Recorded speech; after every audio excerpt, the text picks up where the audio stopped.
Israel के क़याम और बाद अज़ाम मुसलमानों के हाथों नेस्त व नाबूद होने की खबर मौजूद है। ये तो ऐसा मसला है। आप फरमाते हैं इसराइल के सिलसिले में, पहले तो ये बताया कि मैंने पहले से लिख दिया था कि इसराइल कायम होगा, तो तफसीर कबीर उठा के देख लो, उसमें लिखा हुआ है। लेकिन फरमाया कि ये नहीं लिखा हुआ है उसमें कि इसराइल सिर्फ मिलेगा और मुसलमान जवानों के हाथों मिटेगा। फरमाया इसके माने ये हैं कि फिर मुसलमान फलस्तीन में जाएंगे और बादशाह होंगे, और लाजमन इसके ये माने हैं कि फिर यहूदी वहां से निकाले जाएंगे। और ये सारा निजाम जिसको यूएनओ की मदद से और अमेरिका की मदद से कायम किया जा रहा है, अल्लाह ताला मुसलमानों को तौफीक देगा कि वो इसकी ईंट से ईंट बजा दें। अल्लाह ताला मुसलमानों को इसकी तौफीक देगा कि वो इसकी ईंट से ईंट बजा दें और फिर इस जगह पर लाकर मुसलमानों को बसाएं। देखो हदीसों में ये पेशगोई आती है कि फलस्तीन के इलाका में इस्लामी लश्कर आएगा। तो फरमाया तो खुदा ताला के इबादी सालिहून मोहम्मद रसूलुल्लाह सल्लल्लाहु अलैहि वसल्लम की उम्मत के लोग लाज़िमन इस मुल्क में जाएंगे। ना अमेरिका के एटम बम कुछ कर सकते हैं, ना एटम बम कुछ कर सकते हैं। ये खुदा की तकदीर है और ये तकदीर बहरहाल पूरी हो जाएगी।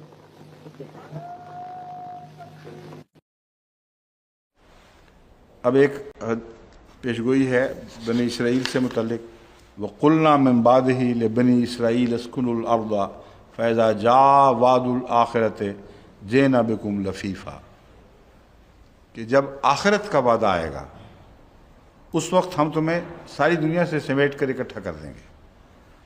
अब ये जो दौर है ये आखरीन का दौर, और कुरान करीम की सूरत जो आखरीन की है वो इस दौर की तरफ इशारा करती है, मगर आखिरा लफ्ज़ जो है उसका मतलब आखिर नहीं है, बल्कि एक फ़र्क है, इसको पेश नज़र रखना चाहिए।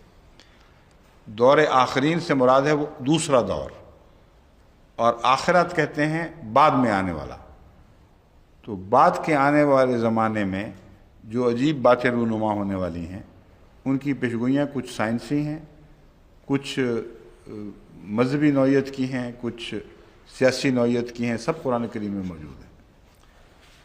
ये जो पेशगोई है ये मजहबी नौइयत की एक पेशगोई है, जिसमें यहूद के मुतल्लिक़ फरमाया गया कि हम तुम्हें तमाम दुनिया से इकट्ठा करके अर्ज़ मुक़द्दस में ले आएंगे।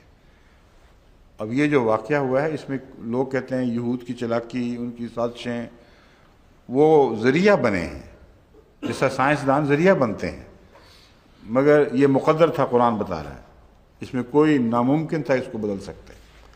अब मुसलमान उलमा को चाहिए था कि इस आयत का मुतालिया करके ऐसी कोशिशें न करते जो तकदीर को बदलने की कोशिश हो, उससे उनको नुकसान पहुंचना था, और हर दफ़ा जब खुदा की तकदीर से टकराए हैं उनको नुकसान पहुंचा है।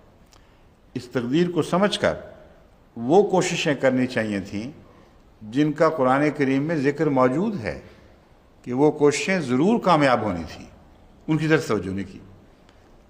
तो मैं ये नहीं कह रहा कि हाथ तोड़कर बैठ रहते कि खुदा की तकदीर ने ज़ाहिर होना है।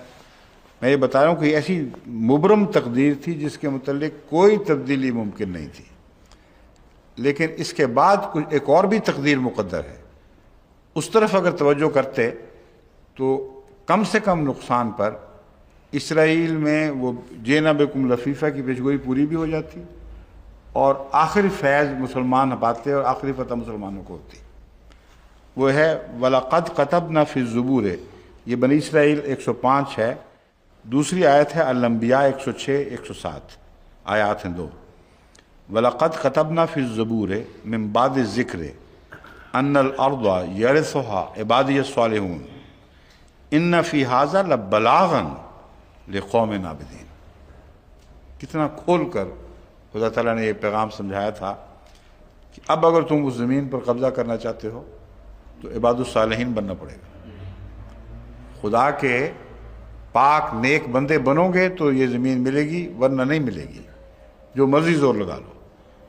इन्न फ़ी हाज़ा लबलागन लिक़ौमिन आबिदीन, इसमें एक बहुत बड़ा पैगाम है। वो खुदा के बंदे जो मोहम्मद रसूलुल्लाह की उम्मत में हैं, आबिदीन कहलाते हैं, उनके लिए इसमें एक बहुत बड़ा पैगाम है, एक अजीम पैगाम है, बलागन। इसको समझेंगे तो फ़ायदा उठाएंगे, नहीं समझेंगे तो टकरे मारते रहेंगे, इनका कुछ भी नहीं बनेगा। अब तक तो ना समझने वाला दौर चल रहा है। بس یہ درس سن رہے ہیں، عرب بھی تمام دنیا میں لوگ سن رہے ہیں، ان کو میں سمجھاتا ہوں کہ اس پیغام کو سمجھیں، یہ بلاغن ہے، بہت بڑا عظیم الشان پیغام ہے۔ اس کے تابع اپنی روزمرہ کی زندگی کو صالح بنائیں، اور یہ صالح بنانے کا جو مضمون ہے اس کا حکومت کے تختے الٹنے سے کوئی تعلق نہیں ہے۔ حکومت کے اسلام کے نام پر تختے الٹنے کی کوششیں جو ہیں یہ اسلام کو یا اسلامی دنیا کو مزید کمزور کریں گی۔ کبھی بھی اس کا فائدہ نہ ماضی میں ہوا ہے نہ آئندہ ہوگا۔ اس لیے یہ ظلم نہ کریں اپنی جان پر۔ ایک خودکشی کے بعد یہ دوسری خودکشی ہو رہی ہے۔ پہلے خدا کی تقدیر سے غلط طریق پر ٹکرانے کی کوشش کی گئی، اور اس سے نقصان ہوا، جتنا تھوڑا ملنا تھا اس کو بڑھا دیا گیا بہت۔ وہ اسرائیل جو اسرائیلیوں کی کوششوں سے ملنا تھا ان کو، وہ تو چھوٹا سا خطہ تھا۔ جو اسرائیل ان کو مسلمانوں کی ناسمجھی کے نتیجے میں، ان کی لیڈرشپ کی غلطیوں کے نتیجے میں ملا ہے، وہ اس سے کئی گنا زیادہ ہے۔ کیوں جی آفتاب خان صاحب، کتنے گنا زیادہ ہے وہ؟ میں نے گلف کرائسس میں حساب کر کے بتایا تھا، 20-25 گنا بن جاتا ہے، بہت زیادہ ہے اس سے جو اصل تھا، بالکل چھوٹا سا تھا۔ تو یہ آیت جو ہے یہ زیر نظر نہیں، الانبیاء کی 106-107، اللہ تعالیٰ فرماتا ہے کہ تمہیں مل سکتا ہے، مگر ہم نے زبور میں داؤد کو، جس کے نام پر صہیونی تحریک چلی ہے، زائن ہل کا حضرت داؤد سے تعلق ہے، تو زائنسٹ موومنٹ نے جو اسرائیل لین لیا تھا، اگر تم چاہتے ہو کہ اسے حاصل کرو تو زبور پڑھ کے دیکھ لو، وہاں ہم نے یہ کہا تھا کہ بالآخر یہ زمین میرے عبادت گزار نیک بندوں کو ملے گی، عبادی الصالحون، اور اس پیغام کو بھول گئے۔ حالانکہ تنبیہ بھی تھی، اِنَّ فِي هَذَا لَبَلَاغًا لِقَوْمٍ عَابِدِينَ۔ تو قرآن کریم ہر موضوع پر پیشگوئیاں ایسی واضح فرماتا ہے جو کھیل تماشے نہیں ہیں، جو جادوگری سے کوئی تعلق نہیں رکھتی، لیکن ایسا جادو ہے جیسا دنیا میں کبھی دکھایا نہیں گیا، یعنی وہ کھل کے پورے افق کو گھیر لیتا ہے، اور اس میں ذہنی تاثرات وغیرہ کی کوئی بحث نہیں رہتی۔ جیسا سورج چڑھتا ہے، اس طرح قرآن کریم کی پیشگوئیاں جب سچی نکلتی ہیں، ثابت ہوتی ہیں، تو سورج کی طرح چڑھ جاتی ہیں۔ This process between Israel and the Palestinians does not seem to be advancing very much. What is the cause for this? What are the reasons? The reasons are evident. They don't want peace in the region as a whole, so that from time to time they will have excuse to attack some Muslim countries and enlarge their territories. This process is a continuous process. This is a process about which I predicted in my sermons during my comments on Gulf War. And I clearly mentioned this, that if I understand the Israeli mentality correctly, then they will always leave some excuse, some points to quarrel, to bones of contention, so that whenever they're ready, whenever the world climate is ready for that, they would expand their territory furthermore until they encapture Mecca and Medina.